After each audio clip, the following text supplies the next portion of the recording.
All right, so it's been just about the beginning of the big online sales, and every year we see the online sales doing better than they did last year. But even so, at least till the year 2019, the share of online sales and the volume of online sales in overall retail was just about 3%. Is that set to change in a big way and in a more structural way is the question, because we've seen bumper reports from the first few days of online sales from both Amazon and from Flipkart. Amazon says it's got the most amount of volumes in the first 48 hours of its sales than it has in the last 6 years of having that sale. Similarly, Flipkart is also talking about massive interest coming in, some very interesting trends as well, because the sales don't seem to be restricted, or the appetite for consumers don't seem to be restricted just to major metros, but tier 2, tier 3 cities as well. A lot of people utilizing the great credit deals that they're getting from banks and financial institutions to put in zero cost EMIs, etc. So what is the trend we're seeing, and is this a long-term kind of shift? To speak on this, I have all the experts of the retail industry. Satish Meena, Senior Forecast Analyst at Forrester, is joining us on the show. I'm speaking with Mrigank Gutgutia, Director, Consumer Internet at RedSeer, that tracks all the numbers, and Ritesh Ghosal, CMO of Croma, is with us on the show. So welcome to all of you. Mrigank, let me begin by just getting your take on what's happening. And I know RedSeer comes out with data consistently through the sale period. You have also forecast a massive, I think, $4 billion sale this time around. But what is really pushing this? Is this all pent-up demand, or basically people more comfortable now with online sales because of the coronavirus pandemic? Is that what we're seeing in the numbers so far? I think fundamentally one of the things that has changed, Tamanna, since the start of the year is because of the coronavirus. So many consumers have started to get much more comfortable with online. Even though the absolute increase in the customer numbers may not be that massive, the fact is that so many existing online customers have got very comfortable, and they are ending up buying more frequently. They're ending up buying larger ticket sizes. So in general, the share of sales that is gravitating towards e-commerce, that has really spiked up and sort of taking away share from a lot of offline, or say unorganized channels as well in the last 6 months. And I think what we are going to see this festive season, we are already seeing the initial signs, is that the same kind of trend is going to even accelerate or say escalate in the next few weeks and in the next month.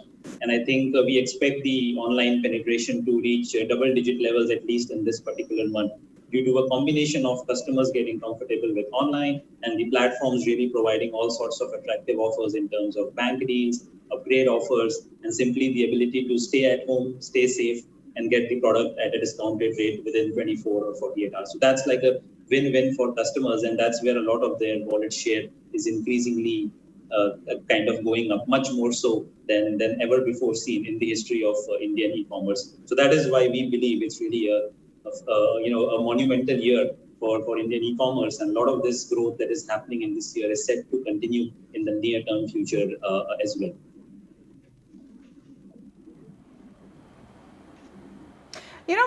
Satish Meena, the reason why these online sales and the kind of volume they're generating is so interesting to see as a trend is also because of what it tells us about recovery in the economy. Now, tell me if it's a parameter that should be looked at with any kind of seriousness, because usually online sales and their growth in India is restricted to very limited numbers as a percentage of the population, and because of a low base, the increase year on year has been looking pretty stupendous, but that's because we've started out so small. Do you think that this time round, when your consumer sentiment indices are showing a downward trend, we are still not beyond the worst phase of the impact that coronavirus has had on our economy, nowhere near that, how are we seeing this kind of enthusiasm? What do you put it down to?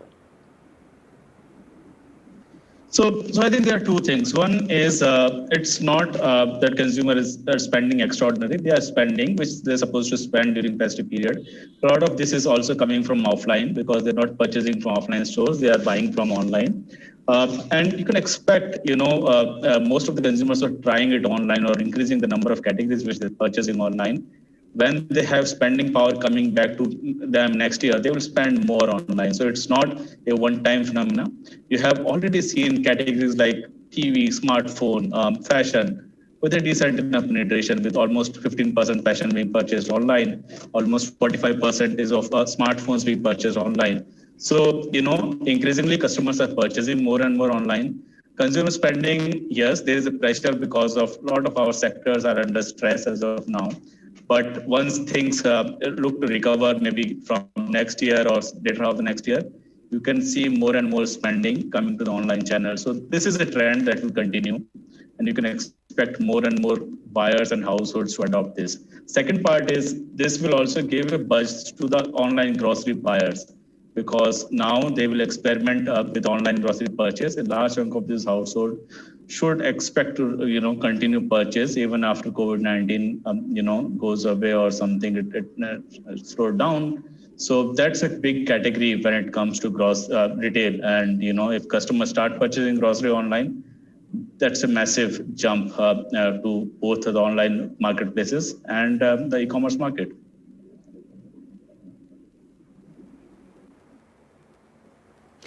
I was just looking at the latest RBI Consumer Confidence Survey, which was released a couple of weeks ago, actually. And for September, it plunged to a record low of 49.9, worse than July and worse than May.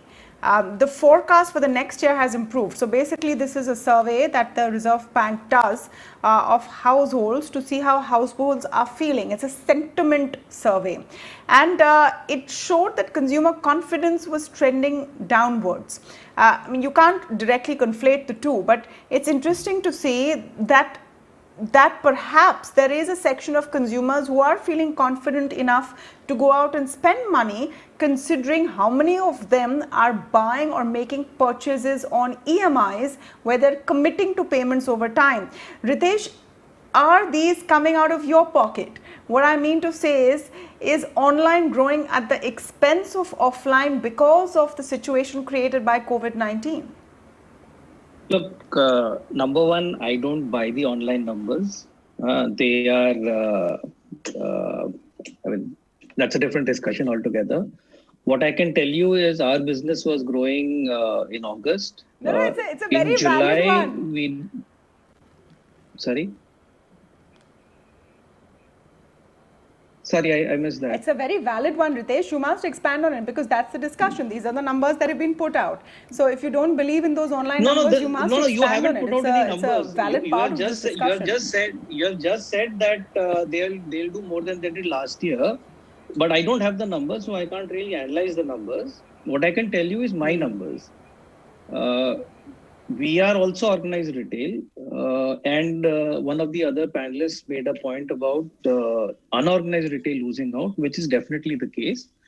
Unfortunately, the lockdown, the sequential extensions of lockdown has really hit small business badly. And definitely there is a problem. For us, actually, it has turned to an advantage. Starting July, our store started reopening in May. And initially, the entire focus was on online selling. Starting July, as more stores opened up and more cities were getting into, unlock 3, 4, whatever, people started coming back to the stores as well. So July, our sales was around 90% of last year's. August, we grew 21% over last year. September, in the Shraddh period, the first 2 weeks were Shraddh, we grew 25% over last year. And the first 2 days of Navratri have seen a similar growth. Last year, actually, the first 2 days of Navratri were Sunday and Monday, so it's not really comparable. So if I look at just Sunday to Sunday, we have grown 31% over last year. So that's the kind of momentum that's there in the market. It's a momentum for electronics. I don't know what is happening in the other categories. And honestly, I don't know what's happening online versus offline. I think that that debate itself is framed incorrectly. It's an organized retail versus unorganized retail that is playing out right now. It's not online versus offline.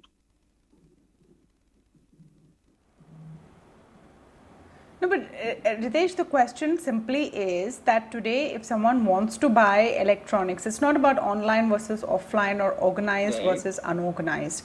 If someone wants to buy an electronic item and most of the interest seems to be about these home improvement or DIY or smartphones, and they seems to be the flavor of the season, the question is, are they preferring to come out, take whatever minimal risks they are, adhere to social distancing and come to a store to buy, or are they finding it easier to go on their smartphones and spend that money with huge discounts? And that simply is the question. What we're trying to understand is where are this boost of sales coming in from? Ma'am, you have asked two questions. Is the pie growing or is it coming out of someone else's plate? You want me to answer or you want to repeat the question? There are two separate questions you have asked. One is discounts. The online pricing is not very different from offline pricing, number one. Apart from, we track the SKUs every day, hour on hour. I can tell you exactly which SKUs they are cheaper on, which one is cheaper on. And honestly, apart from a few models of iPhones and Samsung smartphones, there is no difference at all. It's a marketing play. All retailers do it, whether online or offline. Everyone creates a tentpole offer, which is what is going on. That's part one. So discounts is, let's take discounts off the table. Convenience, yes, there is a lot of convenience, especially at a time when a lot of people are unsure about stepping out of their homes. People are browsing online. Impulse shopping is low, below last year. Significantly below last year, I would say. But equally, when somebody is spending a large sum of money, whether it's 25,000 on a smartphone or 1 lakh on a fancy television, it's a lot of money for the person who's spending it. The behavior till last year was also people preferred to buy from a known retailer and people preferred to buy after looking at the product, physically verifying whether it'll fit in their hand if it's a smartphone, physically verify whether it'll fit the space if it's a refrigerator, and so on and so forth. And that behavior continues.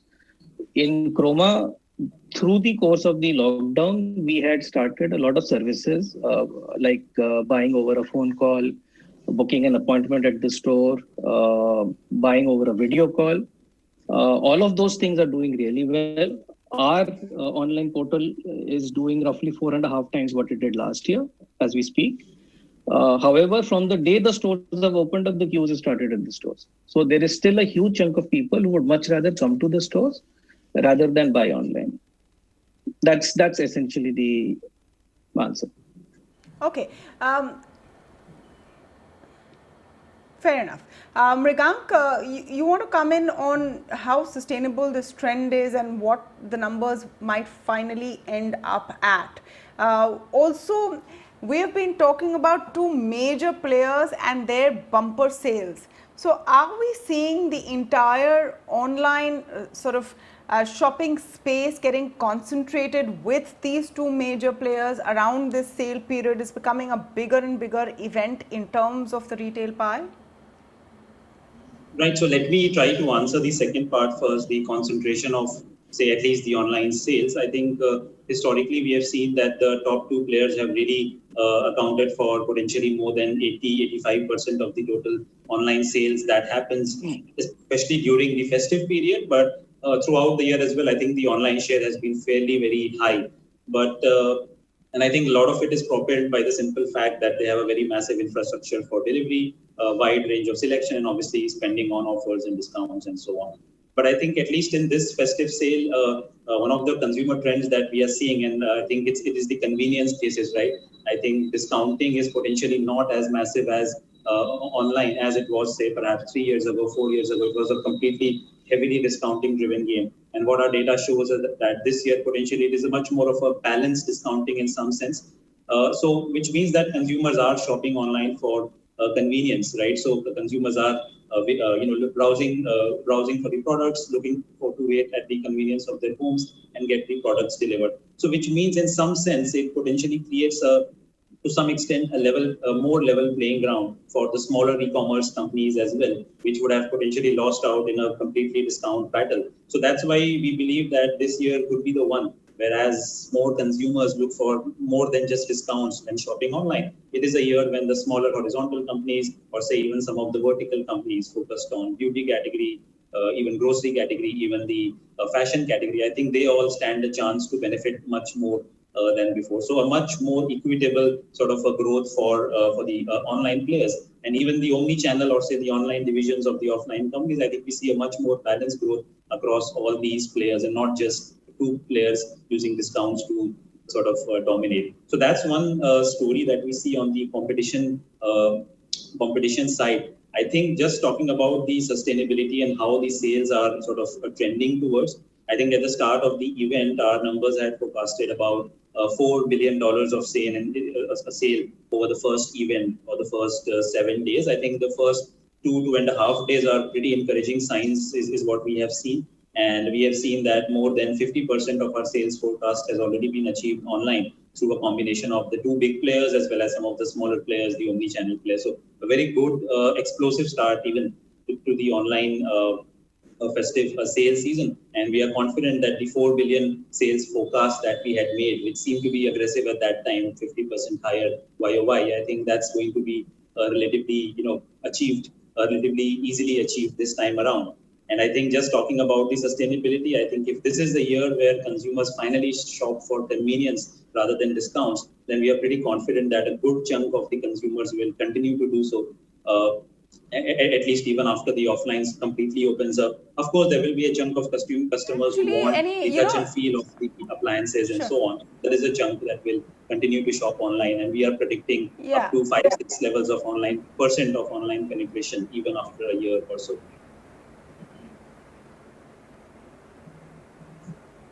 All right, Satish Meena, are the discounts actually, I mean, if you've done any kind of back of the envelope calculation, are the discounts actually as deep as they seem? Are they at the same levels as last year? I mean, we've done a story today on ET Now about discounts being offered by car makers, for example, which have been touted as big discounts, but are actually 15 to 50% less than last year. Is it now come to a stage where retailers know that convenience will be the number one thought? So I think from last 3-4 years, once we have these two players consolidating the market, discounts have continuously coming down. There are always discounts in some categories to bring traffic on the platform. And that's also happening this time. But and then there are categories like fashion, which are under stress because of consumers not spending much in the last 6 months. So they are cutting down prices and discounting. But overall, it's a downward trend. And as more and more companies realize that consumers are coming for convenience, the discounts will anyways reduce down. But as Ritesh mentioned, discounts will always be there in retail. You can't, remove discounts. You will always have the discounts to bring customers to your store or your website, and that's how it is. And more than discounts, the marketplaces have, communicated well that you will get the best deal at this point of time on our platform, and that's playing a bigger role in to bring consumers on the platform again and again. And some of them even postpone their purchase, to wait for this period. So that's the bigger story. And if discounts goes down, it's good for everyone, especially the retailers and brands, because everyone wants consumers to come for convenience, because discounting is not helping, especially the brands and players in the market. Well, it's helping the consumers who also need some kind of support this year around with good, genuine discounts. Well, this is just the beginning of the sales season. We'll have to wait and see if the numbers really play out, or is it a bit of hype in the first 48 hours We'll have to really wait and see what the final numbers come to. But the big takeaway and the big story here is to see whether consumer demand is returning in fits and starts, and that really is why the online sales saga is so interesting. Secondly, to see if there is a structural sort of shift to getting more used to buying online, and if that story plays out in a more sustained fashion. The rest of it, of course, could be window dressing of some numbers. So thank you to all of you for joining us. I just want to play out a bit of an interview that we've done. My colleague Chandra Shrikant caught up with Amazon India's Vice President Manish Tiwari on the categories that have been driving demand so far in their sale. Listen in. Let me start by saying that, the first 48 hours have been well ahead of what our expectations were. And there are a few things which we focus on when we say ahead of our expectations. The first, of course, is in terms of overall sales in value and units. It's been the biggest ever 48 hours for us at Amazon.in. But I think what is far more important is in terms of our seller partners. So in the lead up to AGIF, which is the Amazon Great Indian Festival, and in the first 48 hours, more than 1.1 lakh sellers got orders. And these orders came from across 98.4% of India's PIN code. So truly it was a celebration across India for our sellers. And what is more heartening for me is we were trying to make sure that our SMB seller partners do particularly well during this. And during the lead up, we actually gave our SMB partners an early start. So there for them, the AGIF started 10 days before.